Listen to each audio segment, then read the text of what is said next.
Fala pessoal, tudo bem com vocês? Tudo certo, né? Estreia de Memphis, vitória, 3 pontos, uma tarde linda na Neoquímica Arena e muitos destaques. Olha, tem um time aí mesmo tardiamente, setembro, quase outubro, mas na hora decisiva se formando. Turma, vamos falar sobre essa vitória fundamental, necessária, essencial, maravilhosa, espetacular, na melhor hora. Não tinha como negociar com outro placar senão a vitória. E mais do que a vitória, o Corinthians construiu um resultado que era necessário pelo momento, mas também que ele simboliza algumas coisas. Primeiro, uma evolução clara no time e uma ascensão na temporada, visto o que vem acontecendo nas Copas, né, com o Corinthians chegando, jogando bem, com um elenco sendo colocado à prova pelo técnico Ramon Dias e o seu auxiliar o Emiliano. Hoje o Emiliano foi o comandante com a suspensão do Ramon, e percebendo algumas evoluções técnicas de alguns jogadores. Outros atletas estreando nesse momento, chegando no time nesse momento e agregando qualidade. Com isso, o elenco ficando mais fortalecido para o que vem pela frente. E o que vem pela frente não é pouca coisa. São decisões que o clube vai ter a partir de agora nas Copas para, quem sabe, terminar a temporada até com um título de expressão. E isso seria significativo, salvaria a temporada, teria uma questão financeira em jogo, mas mais do que isso, uma autoestima do torcedor que não vence um título desde 2019, um campeonato paulista, e um título de expressão desde 2017, quando conquistou o Campeonato Brasileiro. Depois disso, o Corinthians chegou em 2 finais de Copa do Brasil, né, 2018, 2022, mas não conseguiu ganhar o tal título de expressão. Ele poderia e poderá ainda vir nessa temporada, e uma temporada que começou com muita expectativa e depois com muitos problemas. De repente, um time sendo formado. Falando do jogo de hoje especificamente, não foi um bom primeiro tempo. O Ramon Dias, ou o Emiliano, os dois escalaram um time com 3 volantes contra o lanterna do campeonato. E eu não vou discordar da escalação porque, por exemplo, entre esses 3 volantes estava o Breno Bidon, que a gente falou aqui que jogou muita bola contra o Fortaleza, que merecia sequência, jogou com o Rian, o Charles e depois auxiliando ali o Coronado no caso. Hoje foi o Rodrigo Garro. E aí você tinha o José Martínez abrindo o meio campo, Charles, Bidon e o Rodrigo Garro, com o Romero e o Yuri Alberto lá na frente meio que alternando. O Emiliano até explicou na entrevista coletiva que foi um 4-3-1-2, né, com o Garro meio de meia ponta, que não foi necessariamente 3 volantes, porque o Bidon realmente tem essa característica de sair mais para o jogo. Mas o jogo não encaixou. O Corinthians, segundo o Emiliano, até pela expectativa que se tinha no jogo, pela estreia do Memphis, pela tarde e tudo mais, houve uma certa ansiedade. E que o gol do Romero, no apagar das luzes da primeira etapa, dá um pouco de tranquilidade para o time voltar no segundo tempo e desenvolver o seu jogo. Mas também tem a troca, né, do Breno Bidon pelo Igor Coronado, que muda completamente o cenário do jogo. Antes disso acontecer, eu já estou me antecipando, já estou lá no segundo tempo, o Breno Bidon mostrou um visível cansaço e não foi o jogador que ele tinha sido contra o Fortaleza. O Emiliano colocou na conta do desgaste e entende que ele está em evolução e está fazendo agora o que a comissão técnica estava pedindo para ele e voltou a elogiar e valorizar o volante que o Corinthians tem e que precisa ser lapidado para ele amadurecer. Diante disso, o Atlético Goianiense até chegou algumas vezes no primeiro tempo e o time estava realmente um pouco nervoso, com alguma dificuldade de chegar. O jogo se desenrola mesmo, se desenvolve no segundo tempo. O primeiro tempo ele é mais truncado, ele é mais moroso, ele é mais com um nível de temperatura um pouco inferior. Mas aí o gol do Romero foi um gol sensacional pelo momento em que ele acontece. Porque voltasse o Corinthians para o segundo tempo com a possibilidade iminente da estreia do Memphis, com a necessidade de você vencer e fazer um gol, pelo menos nesse Atlético Goianiense, poderia gerar uma tensão desnecessária. Porque aí aquilo tudo que tornava o estádio como um ambiente favorável poderia se voltar contra. Não por parte da torcida, que faria a sua parte, mas pela tensão presente ali, de tipo assim, poxa vida, será que esse golzinho não vai sair? Daqui a pouco o Memphis até teria sua estreia antecipada, já se sabia que ele não poderia jogar 45 minutos, talvez 30, 15, ele entra aos 22, mas o gol do Romero, ele coloca tudo no seu lugar. Porque aí ele deixa o Corinthians voltar para o segundo tempo ufa, respirando, fizemos o primeiro gol, podemos administrar, porque o Atlético vai ter que sair um pouco para o jogo agora, e aí com maturidade a gente pode construir uma vitória com mais gols nesse segundo tempo. Só que aí tem a mexida do Coronado no lugar do Bidon. E não porque o Bidon, só porque o Bidon estava fazendo um mau jogo, e já falamos aqui sobre desgaste, porque o Coronado é um masterclass jogador, né? É um jogador prime. Quando ele está em campo, tudo muda. Chico, então por que ele não é titular? Porque existe o Rodrigo Garro. Tá, mas eles não podem jogar juntos? Podem, como jogaram no segundo tempo contra o Atlético Goianiense. Contra o Atlético Goianiense, estando 1-0 já para o Corinthians jogando em casa. São circunstâncias muito específicas. Se você tem esses dois jogadores no teu time e você tem a bola, lindo. Se você precisa correr atrás de um adversário que normalmente tem a bola, que está jogando na sua casa, como um Botafogo, Palmeiras, Flamengo, fica mais difícil. Porque aí você obriga o outro setor do time a correr muito mais. Então, quando você tem tanto o Rodrigo Garro quanto o Igor Coronado, o ideal é que você tenha uma estrutura de time, um sistema de time que consiga comportar para que essa bola chegue até os meios de criação. No jogo de hoje, era necessário, fundamental e foi até natural o que aconteceu. O Coronado entra, o Corinthians mais com a bola, o Corinthians pressionando um adversário fragilizado, e aí foi um abraço, né? Porque aí o Coronado vindo de trás, armando esse jogo, com o Garro se movimentando lá na frente e também com as trocas que o Emiliano acabou fazendo mais para a reta final, colocando muita qualidade do meio para frente, o Corinthians mandou no jogo, construiu seu 3-0 e poderia ter feito mais. Mas o Corinthians teve outros destaques individuais no jogo. O segundo tempo, ele também acaba por definir a vitória por conta da presença, atuação e interferência direta de Yuri Alberto. O camisa 9 do Corinthians simplesmente fez um jogo formidável, espetacular. A jogada do gol do Romero é uma das coisas mais incríveis que eu vi nesse estádio. Sem exagero, tá? Impressionante o que o Yuri Alberto fez. Porque é uma recuperada de bola do Corinthians no campo de defesa do Matheus Bidu, que ele faz tudo certo. O Bidu, ele ao tentar repor a bola, ele tá marcado numa linha alta do Atlético Goianiense e normalmente é aquele lance em que o lateral chuta em cima do marcador para ganhar um lateral, ou quando vai tentar aquela parábola para buscar o ataque, a bola acaba saindo pela linha lateral, ou ele tenta um passe por dentro. Só que esse passe por dentro ele estava bloqueado, então ele espera, ele trava tudo mais e aí ele lança o Yuri. O Yuri marcado de costas, dá uma letra na linha lateral sem deixar a bola sair e toca no Rodrigo Garro. Imediatamente ele corre para receber essa bola e o Garro, com a bola no pé e espaço para trabalhar, ele sabe muito bem o que fazer.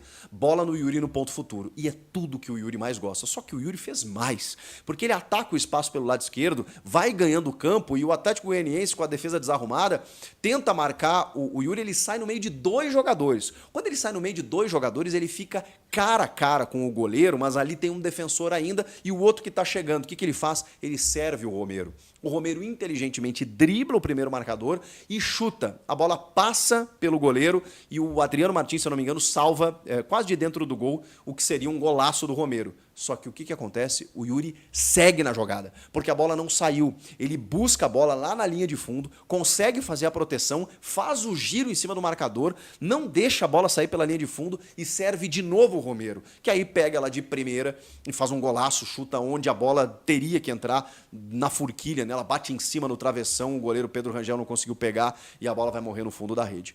Um senhor golaço, mas um golaço assim, com a participação efetiva do Romero, claro, não dá para tirar esse mérito do artilheiro da Neoquímica Arena, mas o que o Yuri fez nesse lance foi o símbolo de um jogador que você pode criticar qualquer coisa no Yuri, menos que ele amarela, que ele pipoca, que ele não se entrega, que ele não tem raça e que ele desiste, porque ele não desiste. O Yuri já tomou muita pancada nesse time, necessárias muitas vezes, ou justas as críticas, mas ele não se entrega. É impressionante, cara. Ele não desiste. E ele fez tudo certo. Do primeiro ao último momento do lance, ele fez tudo certo. Ele teve inteligência, ele teve habilidade, ele teve velocidade, ele foi coletivo. Ele foi coletivo porque ele pensou, ele serviu o Romero na melhor possibilidade, ele foi atrás da bola para servir o Romero de novo pela segunda vez e o gol sai muito por conta do esforço e pelo talento também de Yuri Alberto. Que gol, senhoras e senhores. 2 minutos depois, ele faz a mesmíssima coisa. Ele pega a bola no meio de campo, arranca no meio e consegue, acho que ele serve o Bidu na esquerda, o Bidu cruza, o Romero cabeceia e o goleiro faz uma defesaça. Ou seja, é mais um lance em que o Yuri pega a bola de trás, atacando o espaço e quebrando as linhas da defesa adversária.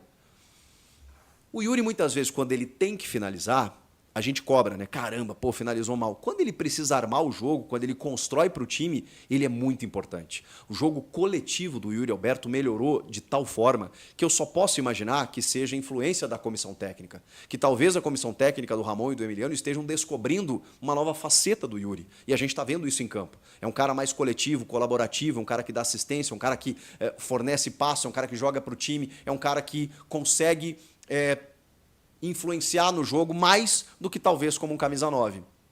Prestem atenção nisso. Enfim, depois o Yuri é substituído, né? Ele acaba deixando o campo para a entrada do Memphis. Os dois aplaudidíssimos, né? Mas ele foi muito importante no jogo. O Romero fica um pouco mais e ali na frente ele sai também. O Yuri foi importante, o Romero foi importante, mas aí, falando do setor de meio campo, o Coronado entrou bem demais, mas assim, bem demais por tudo que a gente já citou. O Garro é um senhor jogador, mas aí você ter na primeira linha de marcação jogadores como o Martínez e o Charles faz muita diferença. Porque o Martínez, cara, ele corre, ele desarma, ele marca, ele caça, ele toma um cartão amarelo cedo e ele continua marcando, ele continua mordendo, porque você precisa de um jogador assim. Eu já falei sobre isso. Volantão, como eu o caracterizei quando ele chegou, do tipo, não criem expectativas por um jogador técnico que vai fazer um box-to-box. Não, ele não é esse jogador. Tá tudo bem. Você precisa de complementos de jogadores, de características diferentes. E se você tem jogadores da qualidade do Coronado e do Garro para armar o time, você também precisa ter da qualidade do Martínez e do Charles para marcar. Porque não é fácil marcar. Você precisa estar muito bem fisicamente para cercar, para marcar, para correr atrás do adversário, para antecipar. E o Martínez faz isso com muita capacidade e o Charles também. O Charles muito regular, como sempre, aliás. Tem uma roubada de bola no primeiro tempo, que acho que o Martínez rouba, depois o Charles serve o Yuri chega na frente do goleiro, chuta fraquinho assim, e o goleiro faz a defesa, não, ela trava em cima da marcação. Mas enfim, é uma roubada de bola, porque você precisa ter isso no meio de campo, e com esses dois jogadores o Corinthians tem.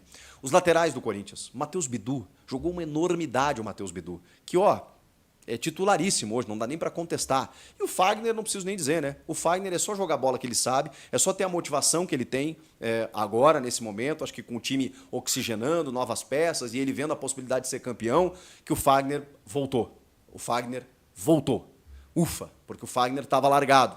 O Fagner não queria mais, o Fagner estava desmotivado. Saíram vários jogadores do seu convívio, né? Da sua liderança, né? Durante muitos anos, o Gil, o Renato Augusto, o próprio Cássio, e de repente ele se viu sozinho.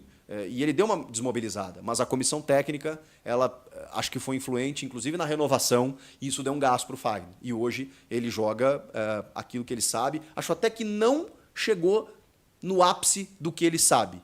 A gente sabe disso. Então ele pode muito mais ainda do que está jogando, mas ele já está entregando muito mais do que vinha entregando. Qualidade técnica a gente sabe que ele tem. O Kaká um pouco atrapalhado, mas o Gustavo Henrique se firmando cada vez mais como um zagueiro técnico e impressionante a leitura de jogo que ele tem. Gustavo Henrique e André Ramalho hoje são os melhores zagueiros do time. E aí depende como o Ramon vai armar esse time com 3 zagueiros. Acho que não mais, com tantas opções de meio, daqui a pouco o Alex Santana voltando, eu acho que uma linha de 4, porque os 3 zagueiros, eles também são importantes no momento em que você precisa mais ser resguardado.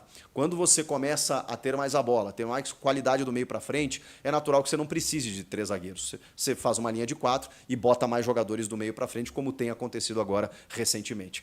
Bom, aí no segundo tempo começaram as trocas, né? E aí a gente foi vendo o Corinthians crescer do meio para frente com o Coronado, que entrou no segundo tempo no lugar do Bidon. O Carrijo entrou muito bem, já deu uma bola para o Memphis do lado direito, em que ele tenta um carrinho. Nos primeiros momentos do Memphis... Bom, já vou falar da estreia do Memphis, né? Vou separar isso para vocês terem uma ideia de como é que o Memphis jogou. Bom, aí o Thales Magno também entrou no lugar do Garro para dar uma descansada no Garro, porque também tem Copa Sul-Americana no meio da semana. Héctor Hernandes, que também entrou muito bem no lugar do Romero, e o Memphis Depay no lugar do Yuri Alberto.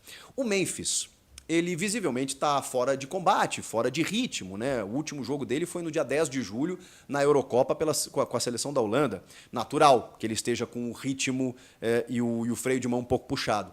Mas você já vê pelos gestos técnicos que ele é um jogador diferente. Na primeira bola ele já lança o Romero, em profundidade, ele tenta fazer alguns giros que ele tem muita velocidade, mas ele ainda, obviamente, está cercado pela marcação, porque não está com a desenvoltura correta que ele vai ter ali na frente com a sequência de jogos.